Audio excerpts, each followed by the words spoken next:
For 979 days, Russia has waged a brutal, full-scale war against a fellow UN member state and its people.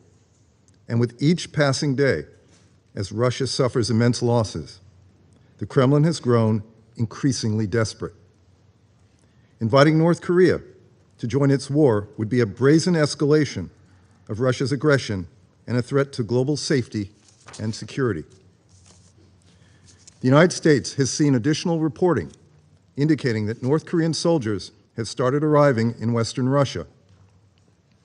We believe the DPRK has sent around 10,000 soldiers to train in Eastern Russia, and that they will probably augment Russian forces near Ukraine in the next several weeks.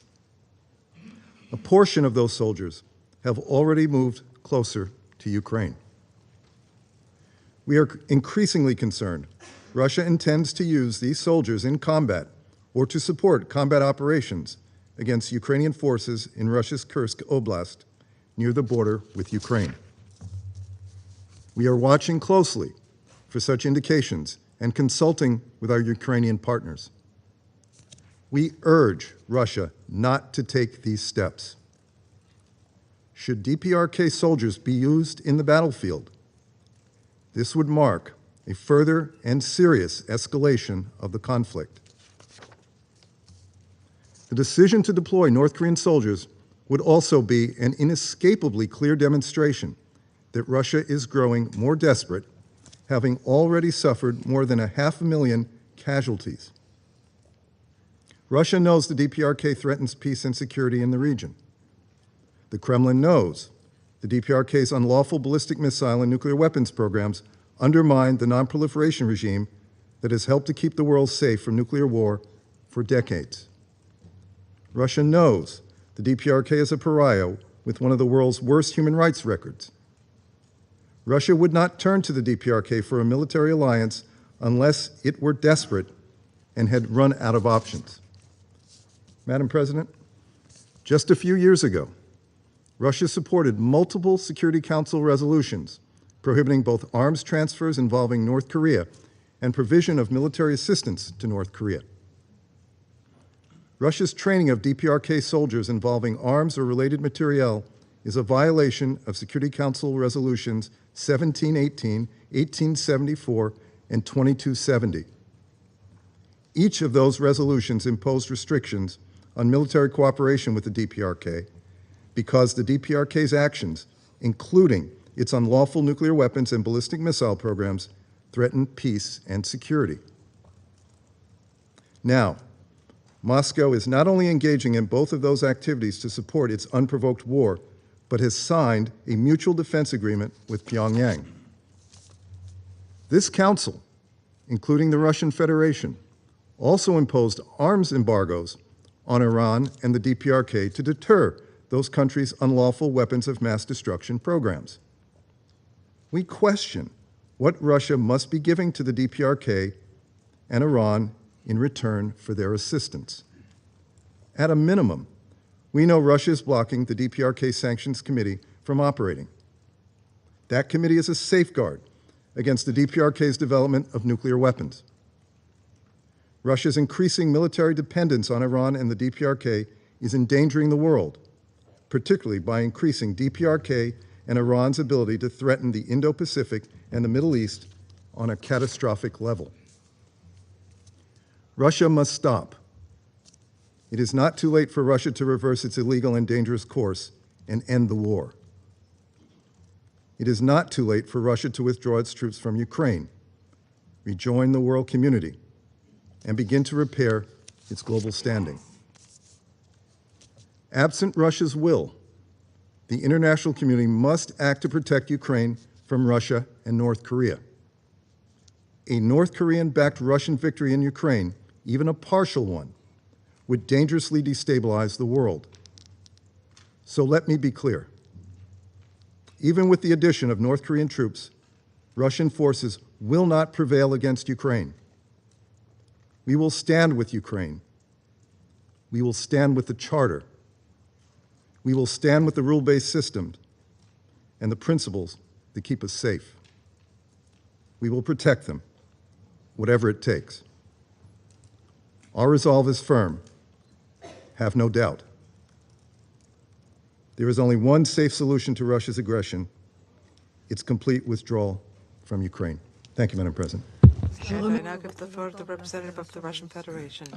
Madam President, when we found out about the request for this meeting today in the Security Council, we were taken aback by the cynicism and the brazen attitude of our Western colleagues and the egregious double standards. We understand very well that the situation on the front for the Zelensky regime is a catastrophic one, especially after its hapless adventure in Kursk, which led to the collapse of the Ukrainian armed forces positions in Donbass, so much so that its Western mentors decided to obscure this unfavorable foil, which could affect the opinion of voters in these countries. But we thought that even for them, who have been using evidence in the line of highly likely, that they have limits when it comes to pushing open disinformation. Turns out there aren't any limits, and Washington, London, and company have reached a new low today. It was said at one point in this room that we dismantle washing machines and other appliances to get at the microchips because we only had enough missiles for 1 or 2 days. Then we heard statements that we violate babies with spoons, catch people on the streets because no one wants to go fighting. Bucha, Kramatorsk, Mariupol, the Transfiguration Cathedral in Odessa, all were barefaced lies disseminated so as to tarnish the Russian armed forces, and they will become textbook examples in textbooks on disinformation and propaganda, as they became common in crude provocations by the West used so as to cover up the crimes of their collaborators in Kiev. I would like to thank the Ambassador Woodward for her care for the Russian budget. She used the expression "empowered Russia," and I would like to invite the permanent representative of the UK to Russia so that they can see things for herself. But I fear that what you will see will disappoint you, because your characteristics are out of line with reality. Now, given the statements about the North Korean soldiers in our front should not surprise no one, because they all barefaced lies and they're trying to distract from truly significant problems that threaten international peace and security. And we see that again when we listen to the lamentations by the US and satellites. And the performance today has one goal: to try and post factum justify their own decision to send NATO troops so as to shore up the regime of the outdated dictator in Kiev. Covering up the facts that there are NATO soldiers and specialists on the territories under the control of the Kiev regime, regardless of what their guise, has become impossible. Foreigners are being destroyed by the dozen and hundreds every day. They're taken prisoners. They're in videos amongst the UAF soldiers. There are frequent obituaries for the high-ranking officers or specialists who supposedly tragically perished when they were walking in mountains or had a heart attack, whereas in actual fact they were eliminated together with the command posts or training bases or military factories in Ukraine. We also note that the hysterics surrounding the North Korean topic miraculously coincide with Mr. Zelensky signing a decree according to which foreigners are allowed to serve in UAF at commanding positions. I'm not even going to talk here about the continued pumping of the Kiev regime with weapons and intelligence, without which Zelensky cannot and the clique can no longer fight. We'll talk about that tomorrow. But I just want to put one question to you. Even if everything that's being said about the cooperation between Russia and North Korea by our Western colleagues is true, why is it that the United States and allies are trying to impose on everyone the flawed logic that they have the right to help the Zelensky regime mobilize Besides for that, the military and intelligence of NATO and Russian allies have no right to do a similar thing. Ladies and gentlemen, where do you get this neo-colonial feeling of your own exceptionalism and impunity, and your belief that what you're allowed to do, others are prohibited from undertaking? We know your misleading narrative stating that Ukraine is a victim and Russia is the aggressor. It only works for those who have no idea of the background of the Ukrainian crisis or simply do not want to know what it is. But all of our reasonable and sensible colleagues understand that our special military operation in Ukraine would never have happened if the Kiev regime, after the Maidan coup staged by the West, had not started a war against the civilians at Donbass, and then, after they were pushed back, they hadn't sabotaged the Minsk agreements enshrined by the Security Council. You can see what kind of victim Ukraine is in August, when the Zelensky gangs unprovoked attacked the Russian border region. And the internet is full of evidence of these bandits in uniform, their attacks against civilians, women and children, civilian cars, ambulances, their rapes, their lootings, destructions of houses and cattle. And the share of foreign mercenaries, Polish, American, British ones, by the way, is off the charts. Are these the people you're trying to present as victims of Russian aggression who have the right to self-defense? And these are the crimes, and the evidence for them was something that we demonstrated at the ARIA Formula meeting at the 25th of October. Your representatives came to with already prepared speeches, fully overlooking the reality they had just been shown. That was the pinnacle of cynicism. Colleagues, the payback for the reckless and fatal cook's adventure by Zelensky has arrived. And you, ladies and gentlemen, should adapt your trite speeches and invent something else more refined. Otherwise, it's just not convincing. And distracting attention from the true face or the animal scowl of the Zelensky junta, you will not be able to do. Madam President, the issue of cooperation with Pyongyang, on this our position is open. DPRK is a neighbor, close partner, and we're developing a relationship with many areas. Our interaction is transparent. We pay visits, sign international treaties, sign commercial contracts in various areas of bilateral interaction, and this is our sovereign right. I would like to underscore that the Russian interaction with DPRK in the military and other areas is in line with international law and is not a violation of it. It's not aimed against third countries. It's not a threat for the countries of the region or international community.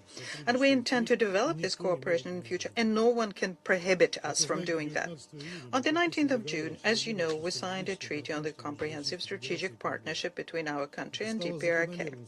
And this was a natural consequence of our relationship of fraternal friendship, of the fact that they reached a new high level, and of the geopolitical transformations, which, in the interest of mutually beneficial relationship, need to have a quality update in its legal basis. The treaty is not a secret, it's published. It states the basic principles for the further development of our links. They're aimed at deepening the partnership and strategic cooperation on a wide spectrum of priority areas, on building a fair international system. And you can all see that for yourself when you read the text. Therefore, there are no reasons other than directives coming from our Western colleagues to present our cooperation as a threat for anyone. Madam President, we can see the Western spectacle in the Security Council today pursuing another goal. The Zelensky regime and collaborators are for 2 years have been trying to compel the Republic of Korea to more actively cooperate with the Kiev regime and to have them provide and supply the much-needed lethal weapons.